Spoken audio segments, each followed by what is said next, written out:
Hey guys, and welcome back to another video, and this one in particular is my first gaming video, to be fair. It's called Hearts of Iron 4, the game. Of course, this is the Millennium Dawn mod. Very in particular, I want to suggest that we are going to play the 2000 edition. There's a 2017 edition, and that could be the next video. But in terms of the United States in the year 2000, that's what we're going to be playing. We have a lot of things to do, so let's get started. So you start by just letting go of the space bar. You're already getting to get used to the style of gaming. This is kind of a slow-paced one. And when we go to what we're going to pick, we're looking at the economy as a first major plank, and then we're looking at diplomacy. Now, I'm going to do diplomacy first because this is nonpartisan.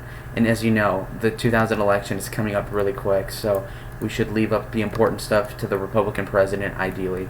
So we're going to go here to New York, and we're going to invest because they have the best infrastructure, surprisingly. So this is gonna begin in New York, Massachusetts, New Jersey, etc. So Maryland is next, and all of these have 52% accelerated infrastructure speed, which will mean that we will be able to build our stuff a little bit faster than normal. So each civilian factory is 214 days to build, so that's interesting. So we have Elian Gonzalez Affair. This is basically, we have what do you call it, an illegal Cuban kid, and his dad wants him back, but is it better dead than red? Stay here or send him back? I think we should send him back. I don't know. I guess I don't want an orphan in here, so I'll send him back. And as we see right now, we have research trees, we have international diplomacy going on, we're building factories, as well as we have a whole ton of things to be looking at here. So, for example, I believe in having a big military, but at the same time, if we're, okay, hold up. Microsoft acquires Vizio. Vizio is a terrible TV company, but Microsoft is trying to buy it. I think that we should, if we consider this a hostile takeover akin to a monopoly, a horizontal monopoly, the Communist Party takes power. So we're going for the libertarian approach. Then the USS Cole bombing. Of course, these Muslims blew up our ship over here near Yemen, and we're going to demand Sudan to pay us. Those poor bastards are going to pay us back. Now, I believe in a big military, but at the same time, we shouldn't be spending on transport aircraft when we already have thousands. The strategic bomber seems fine. The UAV Predator, Mk1 Predator UAV 2005 is good. So that's an advanced aircraft given the time. And then we have the F-16C Fighting Falcon. That's awesome. F-15E Strike Eagle sounds awesome. We have the 1995 M1A2, but the problem with this one is that we already have 5,000 stockpiled, so why do we need more? We have the 1995 M2A3 Bradley. We could leave that. We have the MLRS 1985, which is like an artillery platform. That's okay. The utility vehicle, the Humvee from the 80s, is useless. The Anti-Tow Avenger 1, that's pretty useless. You got $250 million from the Sudanese government, which is about equally as what we lost with that one destroyer anyway, so that's okay. But, you know, of course we lost a couple of Americans there, that's not good. But they're poor as hell, what do you want? So we have a couple of carriers being built, and I suggest that if they're over halfway done, we might as well finish these ships. Again, with the same thing with the San Antonio class, etc. These are going to have to be finished on their own time, whether that be 2000 or 2001, that's not a big deal. But we do have about 90 military factories remaining, and there's still 1,000 to be upgraded on this Bradley platform, so let's get that upgraded so our guys don't die from IEDs, right? That's a noble goal. Now, we are running out of resources, yet we still have about 50 factories, so we can start investing more so into the UAVs and compensate. And we could also spend on this bomber, which is going to expedite the business of making these, so that's good. Again, our military is too big for a given production. We're going to have to import, but importing is bad because that's going to increase our trade imbalance. So guys, this is a very nerdy game, if you didn't know. When we look at the Alaska Airlines, I don't care. Representative criticizes the president. Well, that happens all the time. Senator voices opinion against recent policy. I don't care.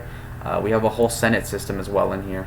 that I'm going to cover soon. But first, we must get done the first order of business right this second, and that's going to be the research tree focuses, okay? So we're going into here, and we have the M4A1 in 2005. That's way too far out. And how the system works is that the further out a technology is, the longer it is for you to research it, basically. So we have to invest our R&D wisely, and we're going to look for things that were invented pre-2000, pre-millennium, so that we can not spend time frivolously, and then we can go for the next thing when it's already, technologically appropriate. So we're going to get the 1991 Iowa class. What is that, a battleship? That's going to happen. We're going to look at amphibious battleship, or whatever that is, assault ship, so that we can naval invade countries. And we're going to look into the Navy. Now the Navy is interesting. We have the Solomon class of what type of, this is a diesel attack submarine, okay. Then we look at the airplanes. We're pretty advanced with the airplanes. You look over here, we're pretty ahead by I think at least 5 years. Operational integrity is the way to go. That's like dogfighting with planes. I like that idea. We look at reaffirming NATO, or do we look at, in particular, new alliances? Now, this is pretty interesting because you can go and invade Mexico, the war on drugs, Israel, Saudi Arabia, Palestine, or you could try to expand NATO, which is kind of gay right now, so I'm going for new alliances, okay? So this is going to be a new change. This is going to be an America First policy. Now, when we look at the debt and whatever, we're making about $9.1 billion in tax revenue, and we're losing about $11 billion a day. And we have $111 million in the treasury, but that's about a negative $1.89 billion deficit, which is weird because under Bill Clinton we had a surplus, but here it's a projected deficit, so that's something that needs to be fixed because I'm a fiscal conservative. The debt is at $4.8 trillion. We're paying at a relatively low interest rate of 0.8%, and that's at 0.1 deducted from our treasury every day because of interest on the debt. So that's approximately 6% of our deficit right now. That's the debt, the interest on the debt, servicing the debt. So we're going to need to look to cut about $400 billion out of the federal budget, which is ginormous. That's a gaping hole. And if you look at the income taxes, the average is about 36% tax cost, which is pretty big. I personally think that's too high, but at the same time we're in debt, so we shouldn't cut it right now, even though Trump did that. Now, one way we can do this is a Keynesian stimulus, and this will increase our stagnation economy to stable growth. It's going to increase our speed of production by 15% in terms of civilian factories. It's going to cost us $176 billion. So we're going to get in debt, but it's going to help in the long term. So we're going to spend political capital on the economy right there. So far, this took us from a deficit of $1.89 billion to just $0.89 billion. So that cut the deficit by like 60%. So that's really good. So now we have a deficit of like $280 billion instead of $400. So that lowers it dramatically, by the way. Now, when we look at political power, there's a lot of factors that go into this variable, but we're getting 9.45 a day, and that's because we have relatively low corruption. We're a nuclear power. The safety net helps. Being a superpower helps. Power establishment, so the swamp helps, I guess. Now, Japan wants to invest one infrastructure into the Marshall Islands, and we're gonna have to pay 25% of $9 billion. But the Marshall Islands, if you know where that is completely useless. Okay, Fort Worth tornado, we're going to have to repair that. Now, the Marshall Islands are going to be like right here, or okay, that's Midway. Never mind. Where's the Marshall Islands? That's an individual one. Okay, never mind. That's Wake.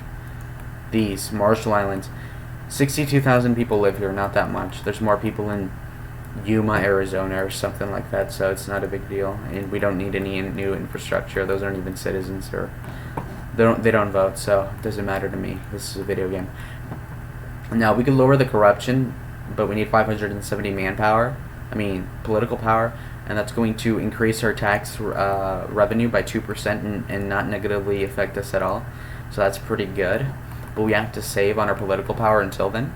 Now, when we're looking at the civilian factories, these are barely underway, But the good thing is that when you build one, your revenue or your economy, your GDP goes up 90 billion, which in case right now our GDP as it stands, I have to pull out a calculator on this issue specifically, but if you let me, I can tell you in like 10 seconds. So when we look at the calculator and we do 10.105 times 365 days in a year, that's 3.6 trillion. And then when we look at times 3 because of the tax rate, that's going to be 11 trillion. So we have like a 10 to 11 trillion dollar economy, whereas our debt is about 5 trillion. So our debt to GDP is like 48% right now, which is not terrible. In fact, the debt to GDP ratio that is safe is about 75, 78 or 77%. Don't ask me where I got the numbers, but I am a nerd in some aspects. So we have different countries here, and we have, oh wait, hold up, the Phillips explosion. So that's in Houston, the chemical complex plant in Pasadena, Texas. Okay. So we're going to have to investigate that. We're going to spend $250 million into the DOJ to investigate what happened in Texas. Now the thing is about these places is that Mexico has its own economy of its own, and they even have a deficit which is like half of ours, which is insane because they're a smaller country. And you notice about these smaller countries is that their interest rate on the debt, while their debt is lower, their interest rate is 4.5%, whereas ours is approximately only like 0.8% right now. So that's pretty good. I think clearly they're losing bigly. We can embargo countries, by the way. Okay, there's a blizzard. We're going to have to help. Actually, no, I'm not going to help. I'm not going to spend money, and I want Bill Clinton. I want Al Gore to lose, so to speak. So I want him as unpopular as possible. Okay, I'm going to act Machiavellian-like. So the Democratic Party is at 40% approval. Or the Progressives are 7% approval. The Green Party is at 3%.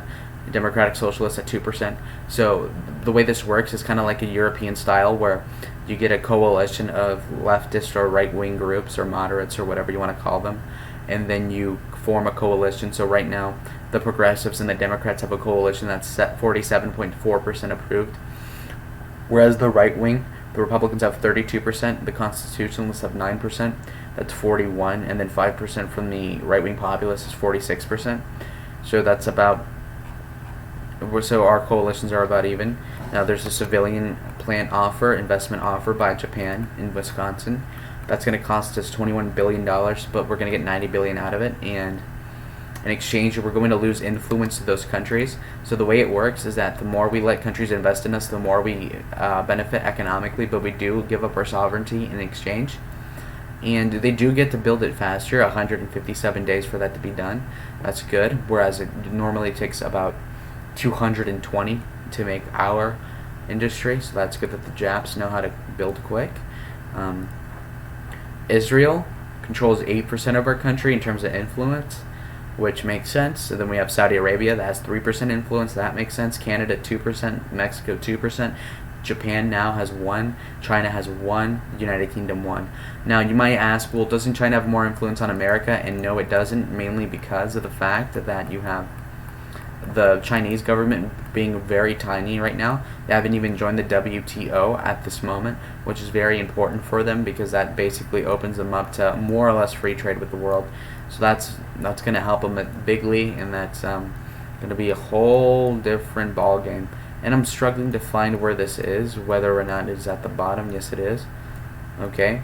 So the WTO really helps their construction speed, etc., research speed. It helps them in every respect, I suppose.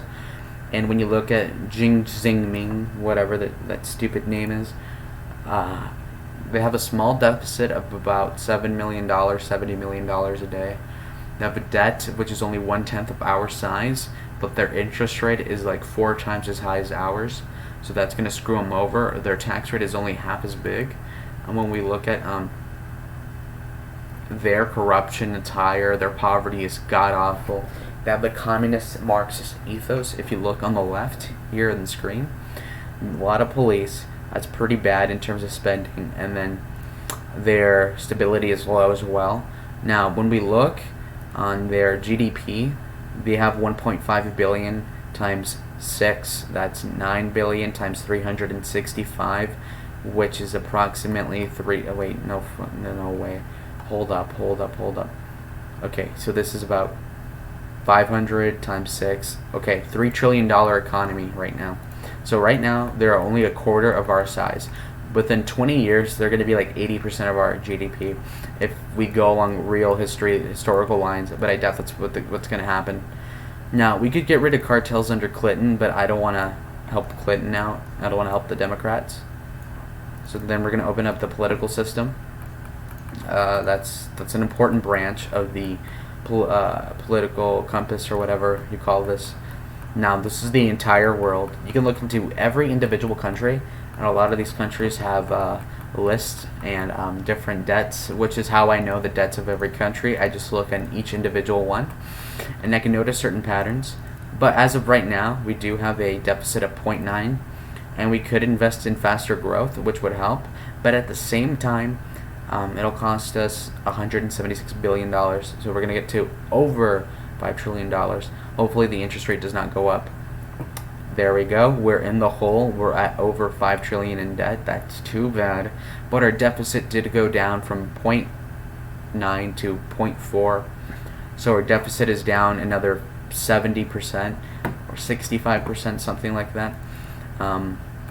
Which is going to save us money in the long term, because remember, our deficit used to be 500, hold up, it was 1.89 times 365, so that was about like $700 billion, something really big. In exchange for less than $400 billion, we almost rectified it, so it paid off, honestly, even though we do have more debt, but I think we're going to be able to pay that off eventually. Okay, now if we look at the Canadians, our northern border, they have a debt of $950 billion. In real life, they just passed $1 trillion under Trudeau. Their deficit is $1 billion, which is insane.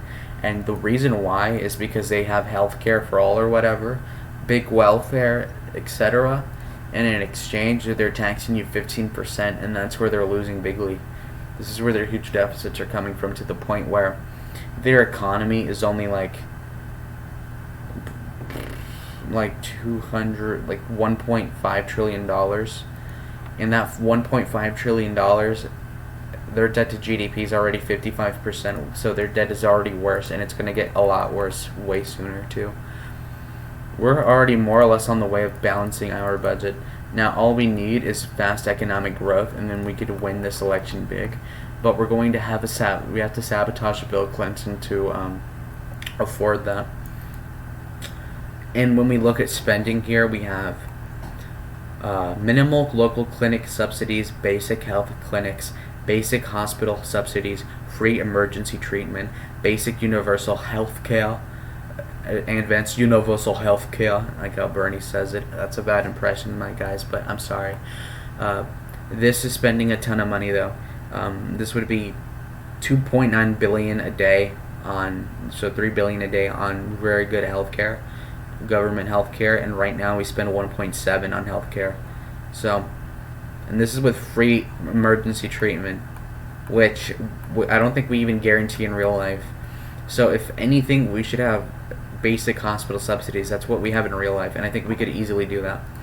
So right now, that's what we're going to do, is cut this amount. We spend 1.76 billion. This is going to cut it to 1.17. We go down, bam. Now we make 10.6 billion a day, and we waste 10.4 a day. So now our deficit turned into a surplus of 0.18. So there you go, guys. Now we're making money.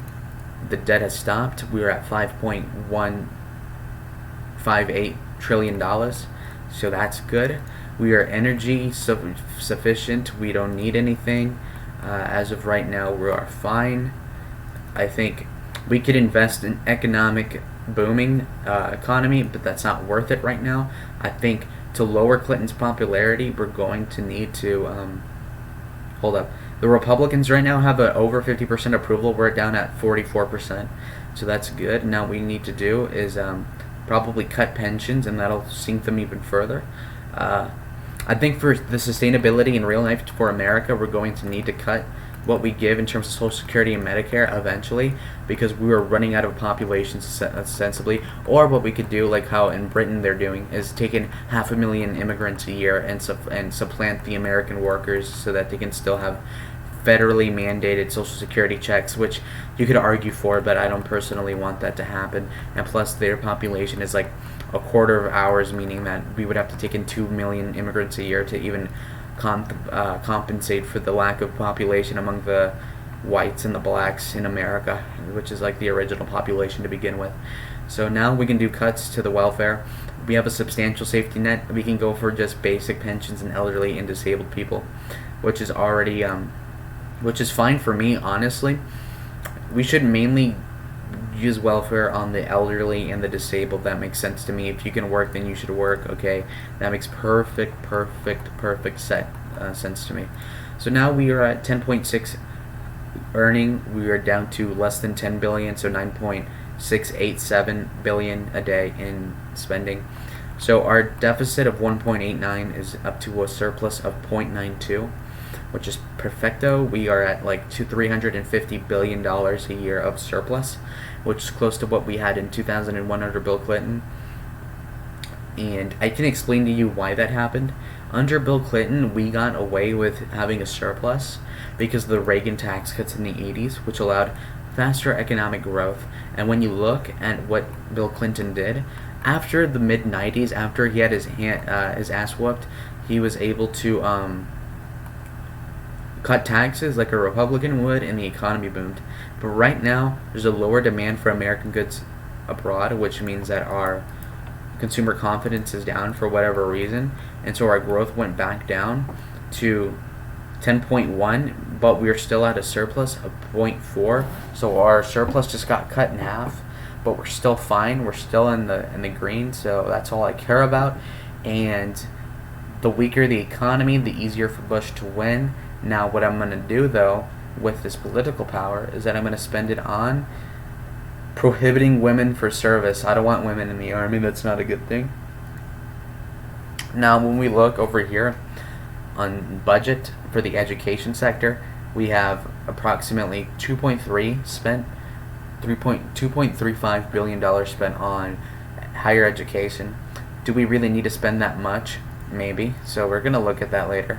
But first, let's look at the big two. This is another focus. This is going to lead to partisan divides and how the executive is going to favor either party and, gerrymander things. So that's very important for the election. Now, we're in mid-July, so we are about 3 to 4 months away from the election. Now, the Saudis are requesting a big gun sale, which is good because we are going to make a lot of money off of that, maybe. So let's do that. Okay, so there's basic support for primary education. So that's like the federal government just guaranteeing that you go to elementary school, which I think is awful. I think America could do better. So then we have basic support for primary and secondary education. So the government guarantees you elementary school, middle school, and high school, or at least tries to get you that way. Okay, so that's $1 billion spent.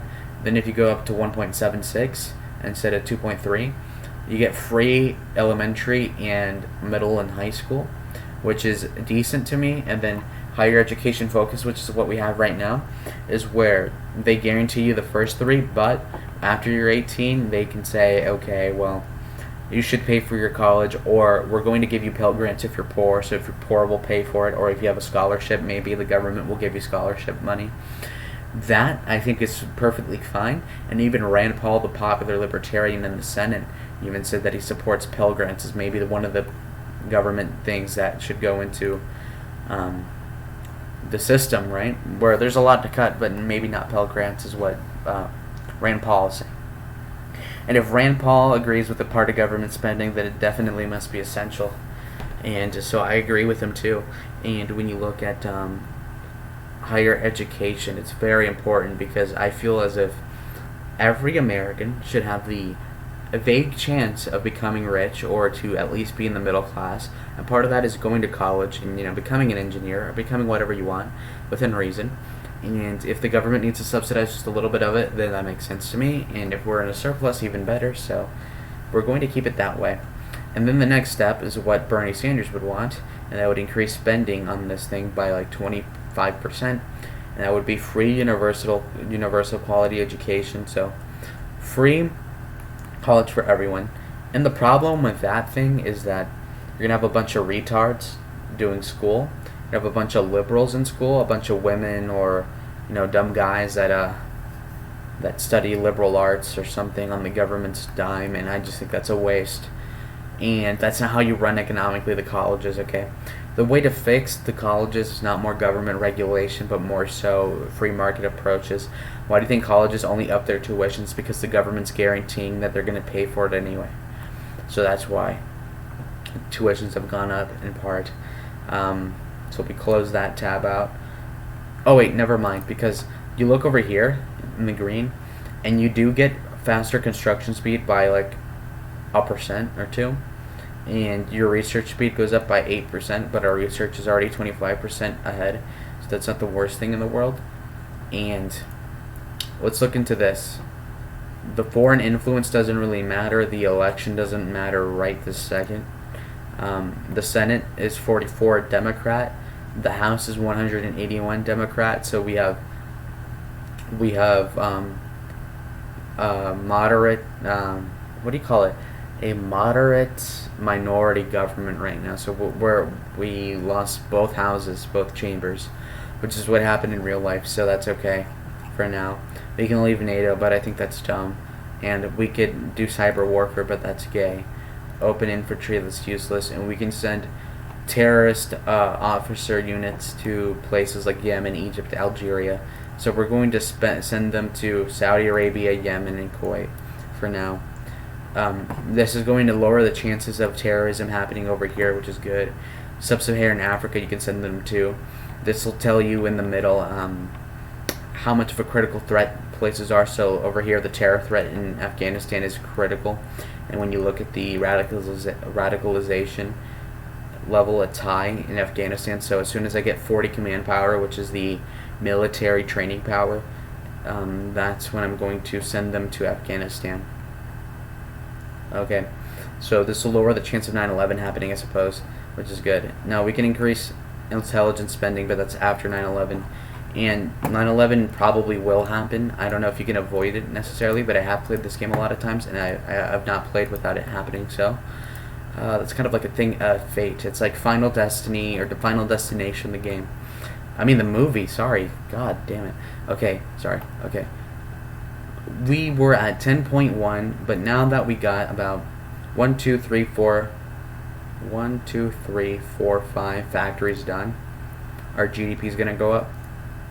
So now we're at 10.4. So our GDP went up like, how much was that? 9% when we built those things.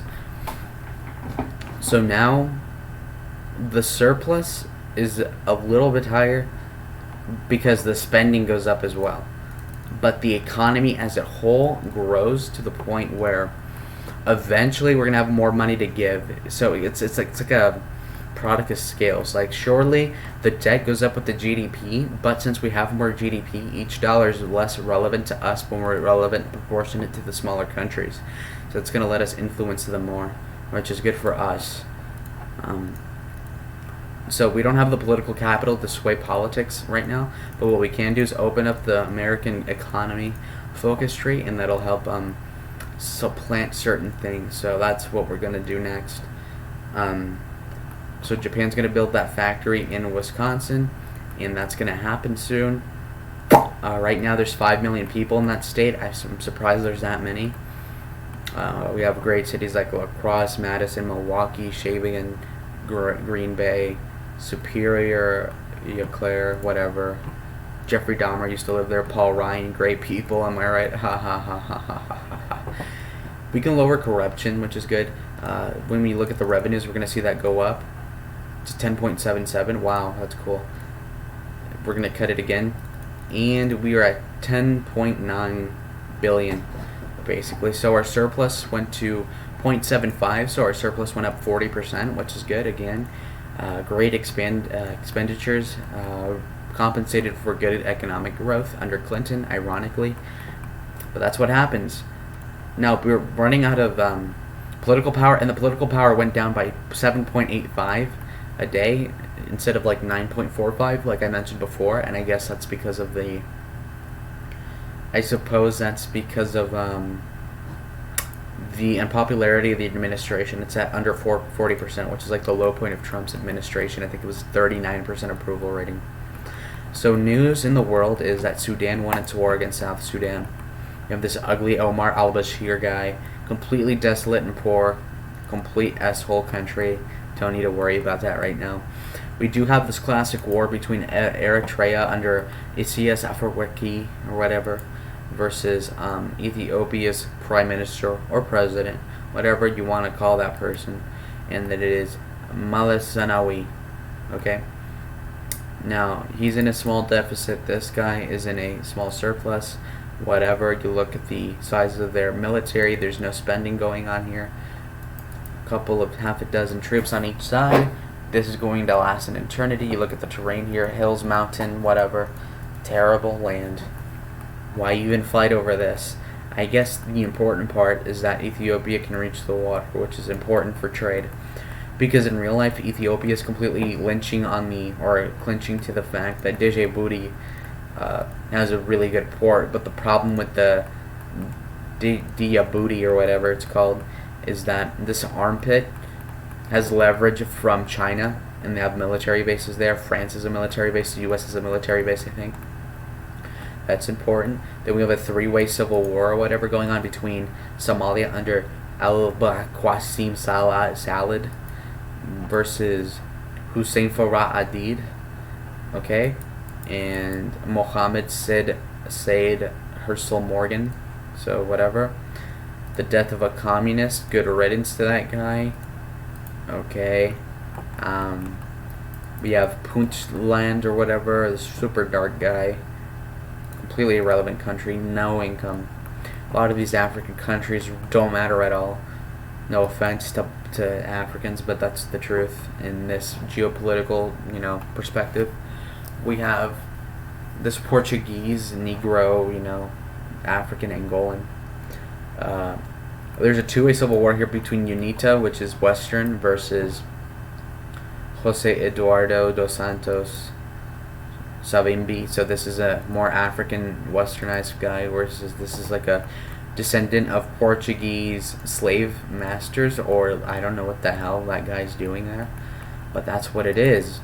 Now let's look at political power. Let's invest into the army, whatever. Okay, we have the election coming up very soon. The Republicans are outclassing us, and we'll see who's going to take over the leadership of the Republican Party. But as of right now, we're at $100 billion surplus. That's nice. So now we do have some money in exchange. Now, you could tell me, well, shouldn't you pay down the debt? No. Why? Because paying down the debt would take forever, and the fact is also that the interest we're paying on the debt is really low. So the main point of paying down a debt a little bit, symbolically, is to lower the interest rate on it proportionate to what you're doing it in terms of paying off the debt. And so you get in return lower interest rates long term, which makes you more money than you do by just hoarding the money to yourself. And in this case, it doesn't work because the interest rate under Clinton should have been like 4%, but the interest rate right now is 0.8 because our economy is doing really well, I guess. So that means that we should keep the money until the interest rate goes up, or until we can just pay it off completely. But if there's a rainy day, we should be able to keep cash so that we don't have to borrow it, so that'll save us interest money. And we hardly gain anything by paying it off right now. And the bigger the economy is compared to the debt, so the GDP to debt ratio, like for example, you can keep the debt at $5 trillion, and if our economy is like at $22 trillion, which is the peak Trump number, that would only be like 20% of the economy versus right now where it's like 50%. Okay, the last 2 weeks of the campaign, very important time. I don't really need to try. George Bush should be winning this election. I hope, right? Because we're Republicans on this channel, I suppose. Now, okay. foreign policy debate, whatever. We have Japan, $500 million in debt right now a day. But they do have a huge treasury thing, so that's crazy how they have like $350 billion just sitting around. But then they have like $10 trillion in debt. If you notice, their interest rate is 2.8, which is like triple ours. And then when you look at what is it? Okay. So look at that. Their entire deficit is eaten up by the interest. That's why we need to keep the interest low, just like how we have it right now. Perfect, right? Now we know who's the loser here. Invite controversial speaker? No, we're gonna win anyway. When you look at the GDP over here, clearly their taxes are reasonable, 27%, which is like what we have in 2020 now. But their expenditure is too high. When you look over here, they're giving way too much healthcare, and their economy is only growing stably and not really fast. So that could be a cause of their problems. They could easily balance the budget if they were to either maybe increase the taxes by 3% or cut one of these by like a notch, or increase the speed and completely get rid of corruption. So there's multiple ways to get there. But right now, Japan has an economy like, what would it be? Like 5 trillion. So their debt is like 190% of GDP, which is awful. But now we do have George W. Bush, right? Which is nice for him. And as of right now, we have the entire American economy to our whatever we want to do with it, right? So we have expand steel factories, which is useless because we don't really need the materials right now, and we would have to spend money, and I don't want to spend money. We could bring Microsoft to court, but that would increase regulations on the economy, which would, okay, regulations make us grow slower, but it's less likely that we have a recession. But if we have a recession, we have money to pay it, to stimulate the economy right back. Okay, I have enough money to give every American like $800 right now if I wanted to, but I don't believe in stimulus checks in real life, so whatever. Economy's doing good anyway. Now let's look at economic growth. That's going to cost us $183 billion. But I'm going to wait until we do get 183 in the treasury, and then we're going to expand the growth rate, which is good. We're going to lower the corruption while we're waiting. This increased the revenue to almost 11 billion. Surplus is up 15% to 0.86 billion. Again, that's a good thing. The Bradley's doing really well. We're going to cut that production, completely useless now. We're at a deficit of recon tanks, so we could start building on that. Recon tanks are over in the tank section, of course. Over here, 2005 M3 Bradley. A lot of these are called Bradleys. That's the name of a general in the Second World War, Omar Bradley. Not as famous as maybe George S. Patton or Dwight D. Eisenhower or Douglas MacArthur. Okay? No hate. These are not done yet. Hafez al-Assad dies like in real life. Hafez al-Assad was the father of Bashar al-Assad. And the problem with this timeline is that there's an interim government because the oldest son, which is supposed to be the heir of the throne of the Assad family, dies early, I think. So Bashar, who's like the second oldest, takes power. And obviously there's a struggle between maybe like the uncle and Bashar or whatever. And Bashar was young. I think he was like 35 when he took power, which is too young, in my opinion, to become president of a country when you could be prepared better, right? Common sense. Our youngest president, I think, was 43, so Bashar was a little young. But at the same time, Kim Jong-un took power in his late 20s, but again, this is a really small country comparatively, and he was freaking terrible at it, so what to expect. Now, we have a civil war in Afghanistan under the Taliban versus the Afghani more westernized people, or is it Al-Qaeda versus the Taliban? Either way, I don't like either of these guys, but I can send volunteers to help them. And if I am George Bush, then I am a neocon, supposedly, so I should help them. So let's look for a tank brigade in here. Okay, there we go. So we have the Tank Division, the Rock. That's cool. We're going to look at the generals we have. We have Robert B. Abrams. We have Volesky, Richard Clark, Glenn Walters, Jeffrey Bannister, David Petraeus. I like David Petraeus in real life. He was one of the good guys in the Middle East that helped keep things together even under Obama. Obama didn't help the situation, but he did try to help it together. In fact, did you know, fun fact, that when under George W. Bush and under Obama, the Taliban were training, the U.S. is paying millions or billions of dollars to train thousands of soldiers in Afghanistan to take over the Americans' post when we pull out, but the problem was that we didn't train them with guns, so they sucked. And a lot of the time, they stabbed us in the back and just used the training for their own Taliban uses, or Al-Qaeda uses, sorry, which is a disappointment to me. But the very first thing we're going to do on the focus tree as George W. Bush is that we're going to remove the small cartels, which is a good thing, and we are going to look at the effect of the cartels. Now, our cartel problem is not that big of a deal macroeconomically, but I guess in Mexico it is a big deal, so I think tackling it will be a good example to those Latinos. We do lose 10 political power a day, so that's not helping, and then we lose 5% stability, and our corruption costs are different. So that's that. The cartels in America don't really have a lot of influence politically, but they do in Latin America, bigly. Chiefly, I would say Central America and Mexico are very corrupt because of that reason. And corruption is different, of course. In Russia, the main corruption's from the plutocrats, or the oligarchs, basically, that control a massive portion of the economy within the hands of literally like 5 people. So that's interesting to know. We're going to advance into, sorry, not that block, but this block right here.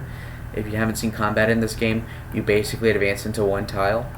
And if the texture looks different from what you remember, guys, this is a special thing, a mod from the workshop. I forget what it's called, but I think it looks better somewhat. So we are going to take over these 3 divisions. They have an AK, they're poor, they're like Chinese ones, they suck, whatever. So we're going to take that over. And then, as George W. Bush, before 9/11 happens, I remember this. Counterterrorism in Central Asia. Mission to Afghanistan, Pakistan, Turkmenistan. Okay, that's what you call it. Or fighting in snow. Believe it or not, Afghanistan has snow. And it has forest even. Mostly desert, I guess. Investment offered by Japan. The total estimated cost is $17 billion. Massachusetts, we're going to take that. We have the money for it right now, so that's okay. We have a lot of industry that's going to happen soon, and within the next couple of months, we're going to get like 5 new factories, which is going to increase our GDP. Again, by like another couple percent, which is nice. Keep the growth good. Ethiopia is the exact same as it was before. Somalia looks almost the exact same. Congo I haven't covered yet. Congo is important. Oh, peace treaty in Somalia. They're still at war, of course. Perpetual war in Africa is a common thing. Now let's look at the Congo, and there's just a crapshoot over here. These black guys are just fighting rally for Congolese independence. I don't really care about them right now. We're going back to America first. Research policy. We're going to go for decentralized warfare because it's in the middle, and I don't want to think too much. Okay. When we look at the population of the United States, oh crap, USS Greenville. It's a nuclear weapons submarine with the Navy doing a test run, and it collided with a fishing training ship by Japan. We will ask for forgiveness, or America at fault. Ridiculous. Well, if we did crash into their ship, then that's our fault, so I'm going to apologize. That just seems like the moral thing to do. No offense to the Wignats, I don't know. Now, let's look at who's in power in the world right now as of February 2001. When we look into Cuba, Cuba is the same as always, being at Fidel Castro, not even Raul. When you look at communism, they're at a small deficit, their taxes are really high, and their GDP is pitiful. We're looking at literally 3 factories compared to mine, which are like 146. Really poor country. Their they're probably making like, not even kidding, less than $100 billion. Ha ha ha ha, broke. Okay, those are 5 factories that we're done with. Now, let's look at Guatemala. This is an important country. This guy looks very white. Very low debt, I guess, but their GDP is awful as well. We're looking at a GDP of like $35 billion out of how many people that live in there? $35 billion for 11 million people, which according to this math is only 4,000 per person. That's pitiful. Nothing I can do about that. Belize, this guy, Sayed Musa, small surplus, has virtually no economy. El Salvador, we're in the Northern Triangle. They're going into debt. The Hondurans are balancing their budget. The Nicaraguans are balancing their budget. The Costa Ricans are in debt. The Panamanians are in debt. The Colombians are really in debt. Look at this. Out of an economy of 5, which is $365 billion economy, they're in debt $166 billion. So their debt to GDP is actually like ours. So actually not that bad. But if you look at these smaller countries, their interest rate is 6.8%. That's the main cause of their worries. Now that we do have a bigger economy, our surplus went up a little bit, and we right now have approximately $200 billion in the treasury right now, and that means we can invest in faster growth. There you go, $500 million a day up. Our surplus went up 60%. Now we're at a surplus of $500 billion, so we're stronger than ever. No more debt accumulated. We're paying the same rate every day, but our economy expands, meaning that we are effectively paying less in interest as a proportion of the economy every year. Now we have the literal 56%er meme, Hugo Chavez, who introduced socialism to the country of Venezuela, and right now they're at a debt level comparable to Colombia, but the main difference is that their interest rate is slightly lower and their debt is substantially, it's like 20% higher, and their taxes are really, really low for a communist country. They're offering mediocre government subsidies, which is weird for a communist country, but their taxes are really low, so their deficit is huge, but their growth is pretty good. So I don't know about this. Ecuador, when we look at Ecuador, they're at a small deficit, of course. Their economy is paltry. So you could really just like imagine these countries just being our size. They'd be so great, like in terms of growth, but they're pitiful right now. That's not good. It's weak. We look at the U.S. military, we're going to invest in more, and I'll tell you why. There's a surprise. Peru, nationalist country led by Alberto Fujimori. If you didn't know, there was like 100,000 Japanese immigrants that went to Peru like 100 years ago. So there's a small class of people, like most of them mixed into the mestizo population in Peru, which is why they have more moon faces over there. But one of their presidents was Japanese, basically because of immigration from Japan. So that's good. Ricardo Lagos of Chile, big treasury, but their debt, again, not too good. So they have an economy of like $1 trillion, and their debt is only 20% of that. Okay, not terrible actually. Now let's look at their interest rate. 1.9, not bad. Okay, so Chile is pretty good. They have modest cartels, though. That's going to be a problem. Okay, all our factories are done. Now they're taking only 183 days to get done instead of 230 like before, and our economy went up to 11.9 billion a day. So we're going to wait until we get the next phase of economic boom, which is $190 billion. So we're going to spend another 100 days and get that done. Mac OS X, which I'm pretty sure didn't come out until 2015. So Windows is fighting. Let's let them fight. Oh my god, lower demand. That's crap. Afghanistan declared war on Tajikistan. What the hell? So you two are at war. So the Al Qaeda versus Tajikistan, which is good actually because that means that they're at war with Russia and oh Christ. Okay. These guys are as poor as Africans. What the hell? Interesting. Central Asia is an enigma to me because they have people that are like white but they're Asian at the same time. You look at this guy. Nur Sultan Nasser. Look at these, and they're Muslims too. Is that crazy? Look, like this guy looks more like Mongol. This guy looks regular white.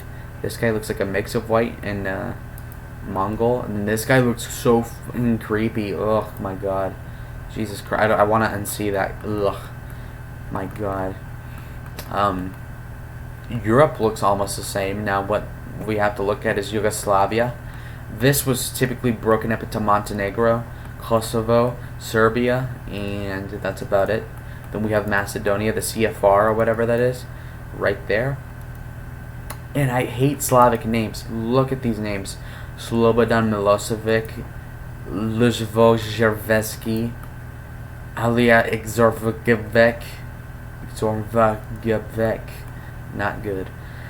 Anyway, the only Muslim country here is Bosnia. Isn't that quite interesting? Under the Ottoman Empire, they spread their doctrine of Islam. Right? Not good. Now we're going to look at free trade, export economy. I believe in free trade. So let's do this. Let's see what this does. What the fuck? Oh my god, we lost factories. But in exchange, we make a lot more money. Okay. Okay. Our growth went down though. Oh my god, what the hell happened? Oh my god. Never mind then. Let me give myself the points. I take this back. That was not worth it. Holy crap. I didn't know we were at such a deficit in terms of supplies. Okay guys, I'm against free trade now. Ugh, my goodness. Forgive me. But yeah, I was making $600 million more a year though. That could have been worth it honestly. But less trade means I can invest more in my own economy though. So I don't know. Hard to tell. Am I a libertarian or not on trade? Now let's look at other countries that could be in debt. Now Brazil is an important country, the second biggest economy in the Americas, I believe. You have Fernando Enrique Cardoso, 1.2 trillion in debt, high interest rate, 1 billion a day, huge deficit. They're offering a huge bureaucracy that needs to be cut. Higher education in Brazil is inappropriate. Okay, investment offer in Louisiana. Okay, they need to cut their welfare. Their GDP is like 2 trillion. So their debt's like 20% worse than ours. Okay, Bolivia under Hugo Banzer. This guy is okay. Paraguay, not bad. Looks like Jesse Ventura, doesn't it? Luis Angel Gonzalez. Okay, so his economy's pathetic though. Like he could really use some free trade. Big capital investment. Right now we have Fernando de la Rua, Radical Civic Union, 422 billion. So that's big. High interest rate, 4.7. Pretty big deficit. Their economy right now is about 1.8 trillion. Okay. So these big spending does increase GDP a lot, but is that really worth it? Okay, Uruguay. Okay. Not terrible. These guys really need capital investment though, and the Europeans should be providing this. If they were more poor, I bet the Chinese would be in this market right now in 2020. Fun fact, Though Uruguay is the most European country, Wignats would say this is the nicest, but no, Chile is richer than Uruguay, whereas Uruguay is like 30% more European in total blood, so Wignats, sad again. Did you know Ukraine is poorer than Mexico? Isn't that insane? Like 4,000 per person. You look over here and you're looking at 10,000 per person. You look at the GDP of Mexico, it's 400 million a day. Over here it's not even 200 million. Ukraine's a terrible country in general. No offense to the Ukrainians watching this if there are any, but in terms of economics and, just it's god awful. It's basically the whorehouse of Europe. Kind of bad. The red light district of the entire Eastern Europe. I'm not leaving out Netherlands, of course. Now, what else could be going on in the world? So we checked Japan, North Korea. North Korea, in particular, is a terrible country. Their debt is really low, though, and they have a balanced budget. That's more than I can say for Trump. Oh, God. Okay. Now, if we strengthen national morale, we will get 2% in right-wing populist, believe it or not, Republican right-wing populist ideas. So that's reasonable. Okay. So we're going into researching technological advancements.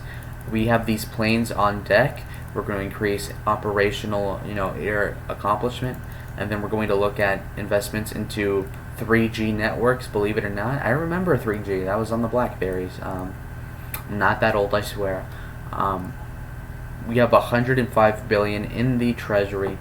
Now, I really tend to spend 190 billion right now on fast growth, but I don't want to indebt myself. I want to keep it the same, okay? Now, could we cut Pell Grants? I don't want to cut Pell Grants. It's unethical. Should we cut healthcare even more? No. Pensions? No. We completely cut the bureaucracy as small as we can, and honestly, America doesn't spend too much on the government. I wish there were smaller controls. You could say, like, cut pensions for congressmen, because I don't believe in that. What we can do is cut taxes. I don't want to cut taxes. Maybe if my economy tanks or my popularity tanks for some reason, I can cut taxes a couple of percentages to where I'm barely balancing the budget, but I do.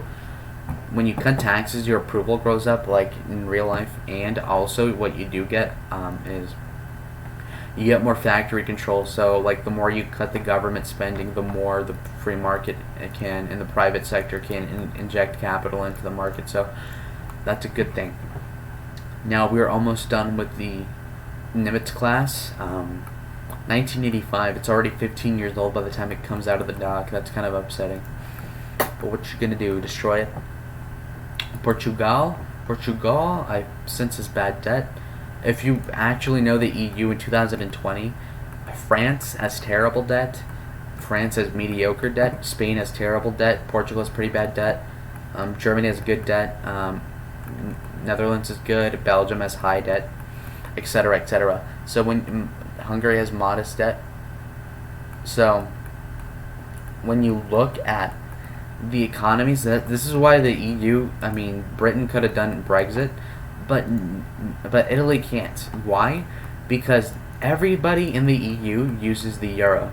The euro is stronger than the dollar in a lot of respects. In fact, 100 euros is like $120 or something. So it's substantially better than ours in a couple of respects. Which is why Donald Trump complains of the EU, and he says that it's like China but smaller.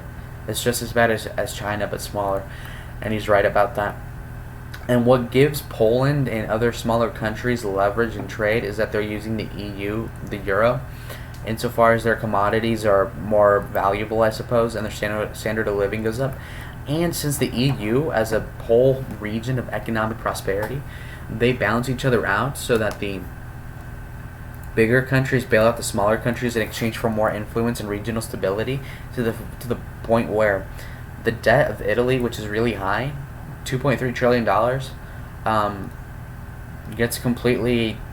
they get to survive that with high deficits and high taxes and low employment by having the EU lower its interest rate because it has a more competent monetary system. Whereas if it were run under other people, they would be able to print money, and printing money never works really. So that's one thing. What else can we invest in? We can invest in arms, military, Lockheed Martin, Boeing, Northrop Grumman, Bell Helicopter, National Steel, General Dynamics, GE. Wow, what the hell? Okay, so let's look at one of these institutions. We have the CIA as an influencer in the politics, military-industrial complex, and Wall Street. Wall Street is good because it increases the speed at which we grow the economy, and it helps make this cheaper in terms of stimulus, and it lowers the interest rate on the debt. I think if anything, we're going to replace the CIA because that lowers construction speed for certain things, and I think it's unethical. We could look at small businesses to replace it with, but we need 1,800 political power, and we right now have 1,226. Okay, we're done with one carrier. As the month is wrapping up in July, we're starting off with only 30 new bombers and 100, almost 200 UAVs. So our Air Force is getting a lot stronger. The bombers take forever to make though, and I've completely ignored Afghanistan. But what I have done in the meantime is let them attack me. If you look over here, they've been losing hundreds and hundreds of men, and we've been losing next to nothing. And we've lost 12, 2 tanks, 2 support equipment, 7 guns, 2 infantry fighting vehicles, and they've lost 1,000 things. Now the thing is that surely they've lost 1,000 things, but all of their things are cheaper, but at the same time they're poor. And what you need to understand about the Afghanistan war, the nuanced perspective, is that of Europe and of Central Asia, they have 80% of the pharmaceutical industry's opium. They use opium for opiates. So like when we're talking about Xanax and Vicodin and other opiates, 80% of that, at least in the European market, and that influences ours, by the way, has to do with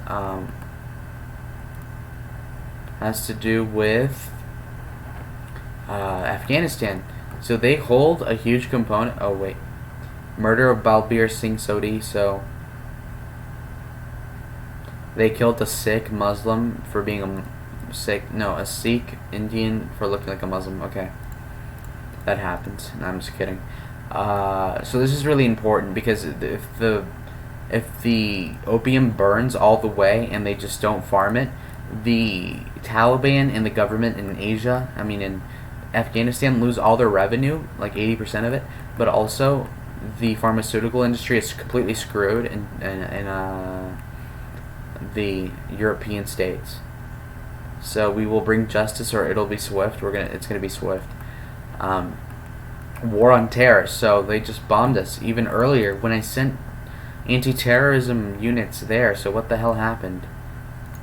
Life sucks, man. What the god dang it. Genetic engineering. Modern GMOs increase population by 5%. This is going to be necessary to salvage the economy, is increasing the birth rates. Right now they're going to be like at 2. I want them higher. In the U.S., our birth rates are 1.7. Most of the reasons because of feminism and abortion and other things, but I can't control that right now. So the Republicans are about to get a gain. We're at 47.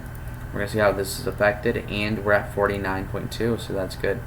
The Patriot Act, that's gay. I'm not going to like that. We're going to encourage... No. We're going to... What else? We're going to continue to support Israel or support Palestine. Palestine is gay. We're going to support Israel. Bush in real life would have supported Israel. Most people support Israel, even Obama. Even though he was not very pro-Israel, but okay. Okay, India is under Atal Bihari Vajpayee. This guy is very irrelevant. He's pretty ugly. But India right now is a GDP of like $2 trillion. $2 trillion. But as of 2001, they're at what would it be? $1.8 trillion. Their debt's like 30% of their economy.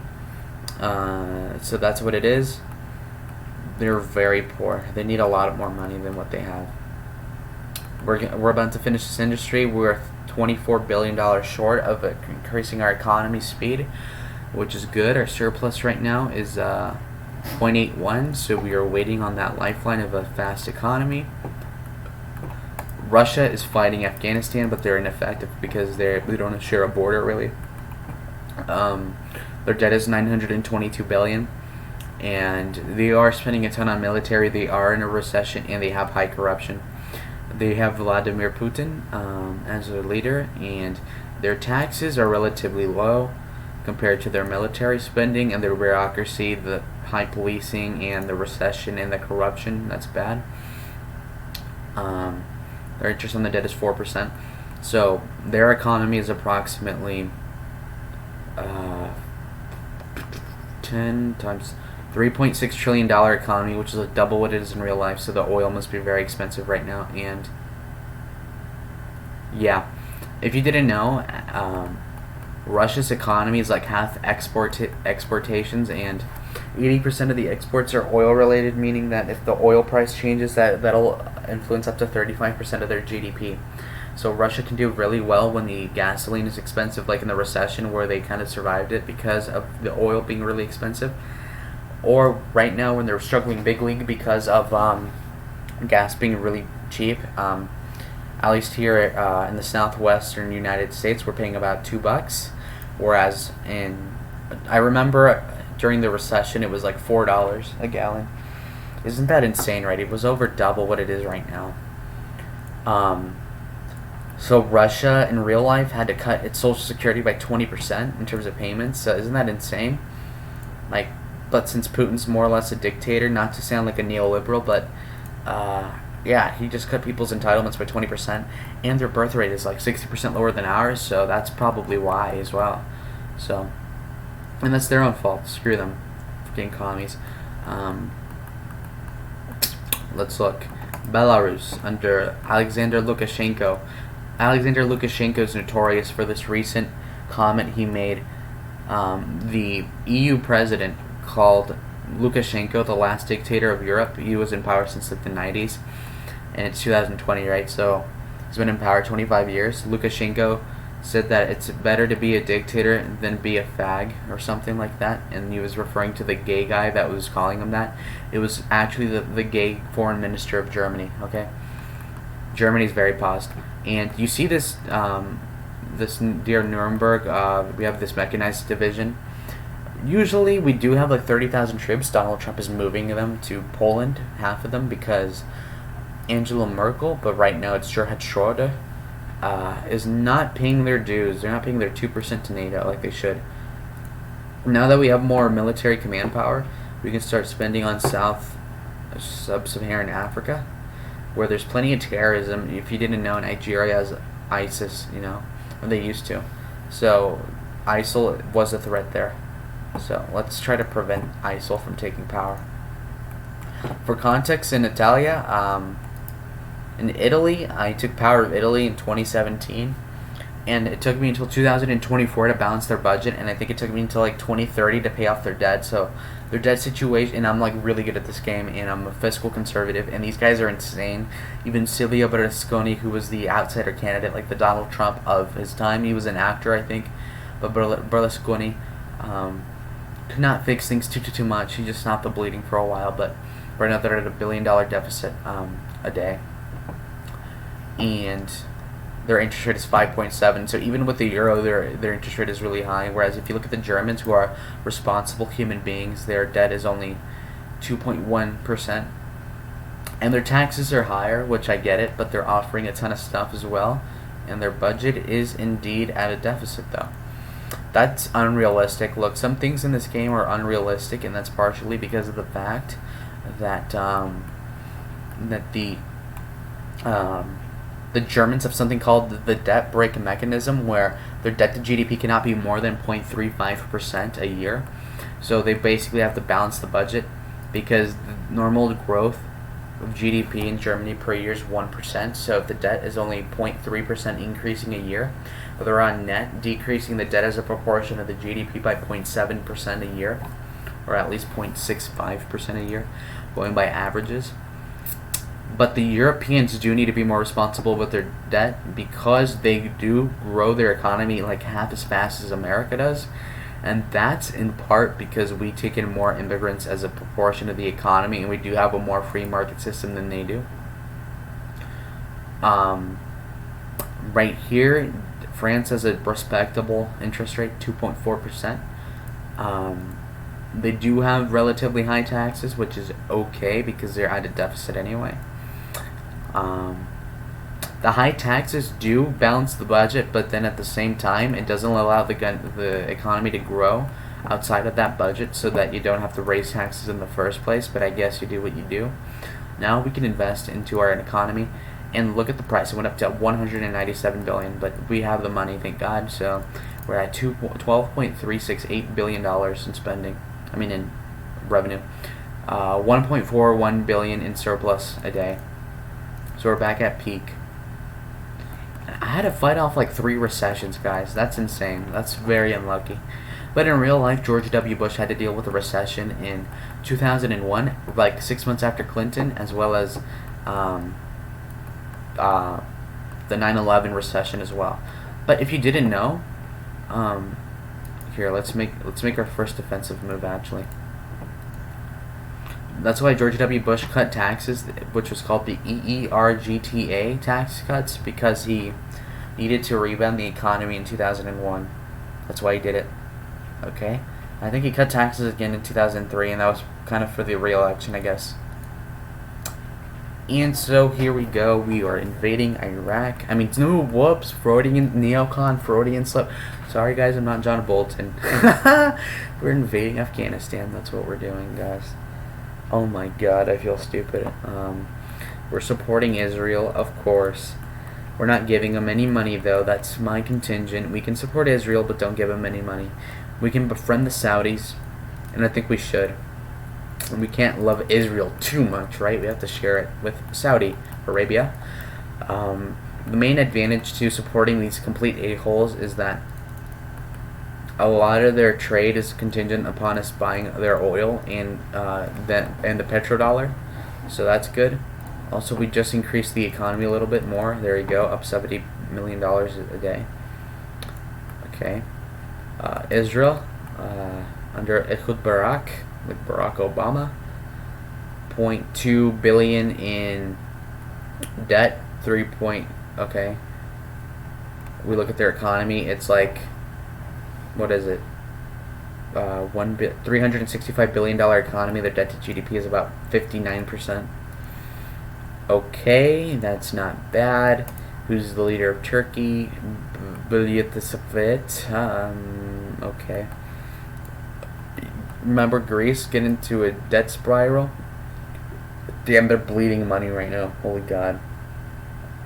I remember I was fascist Greece and I had a ton of money, and even me just giving them billions and billions of dollars a month, they still couldn't survive because they were so in debt that freaking communists took over their country after a civil war in like 2030, and even still the communists couldn't pay the debt. So it's like, come on, it's insane.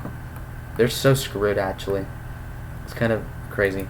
But let's look at Tony Blair's Britain. He was the guy that made up the idea of taking in so many immigrants to establish their social security system for political reasons, actually. And that's why you have relocation and resettlement of asylum seekers as a focus, because this guy was a very big neoliberal.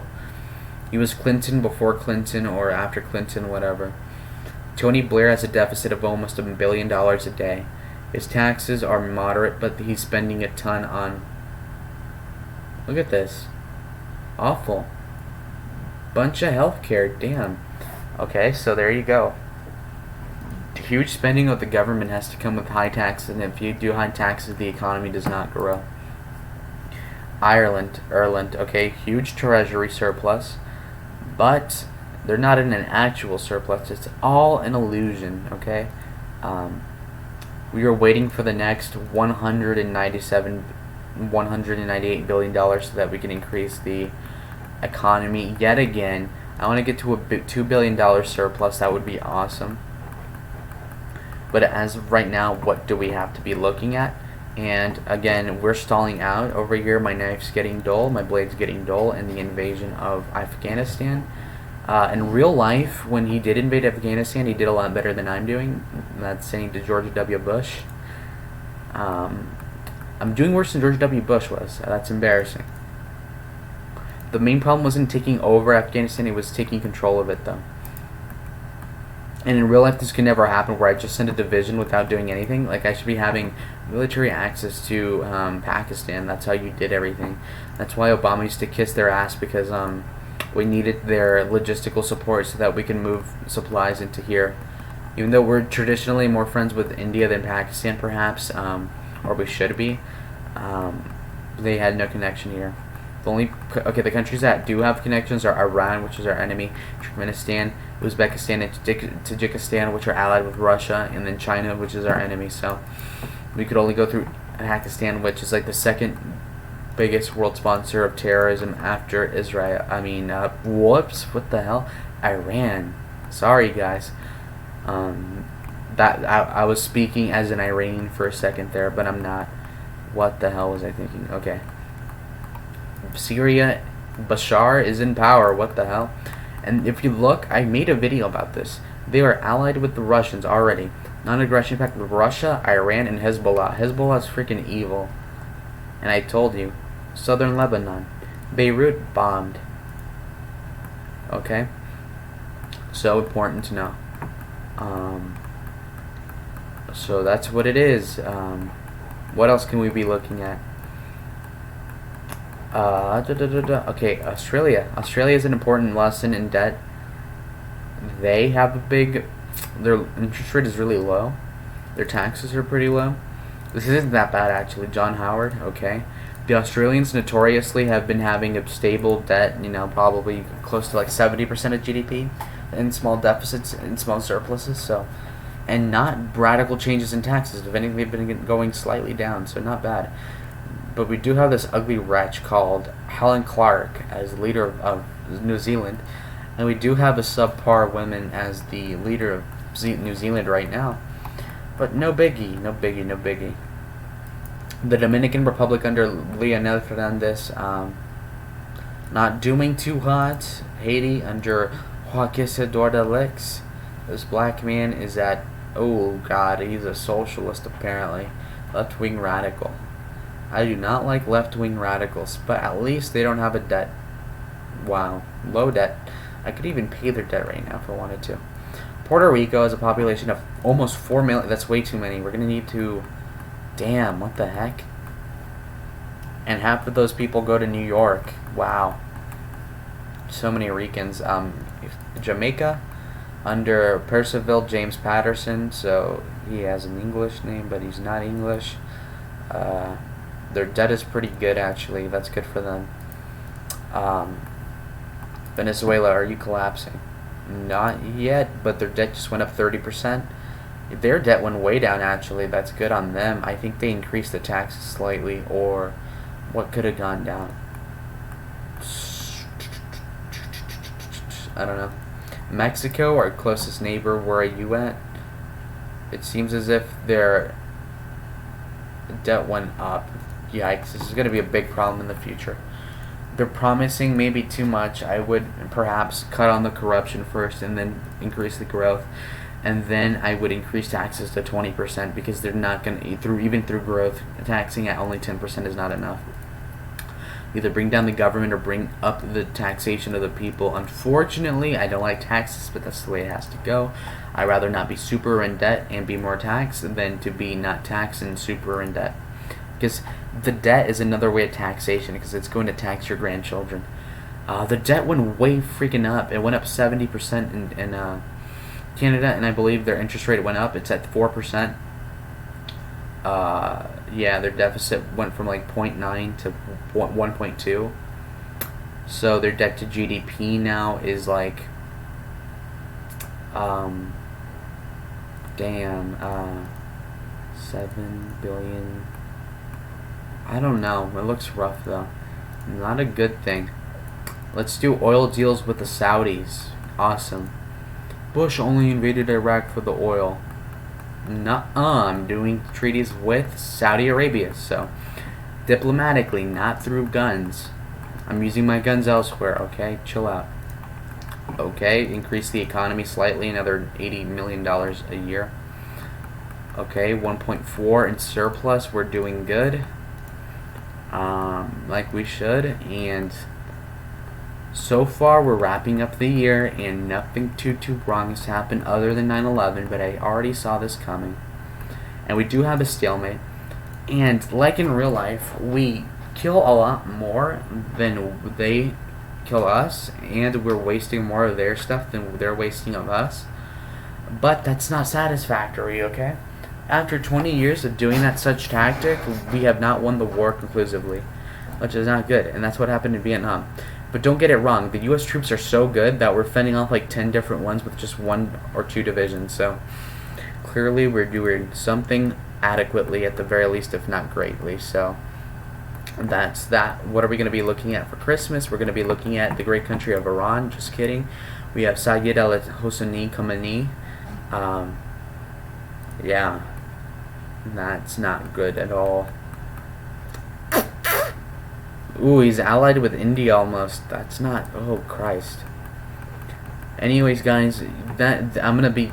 Yeah, this is the first 2 years of the game. Comment down below if I get enough views or likes or whatever you want to do. I'll consider making a part 2 to the series. We'll see. I've never tested playing a game on the computer before, but we're gonna see how this happens. This is a spur of the moment type thing. We were at like 4 in the morning.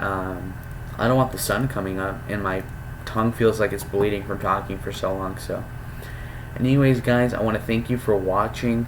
This has been a weird experience for me, but we'll see if you like it anyway. And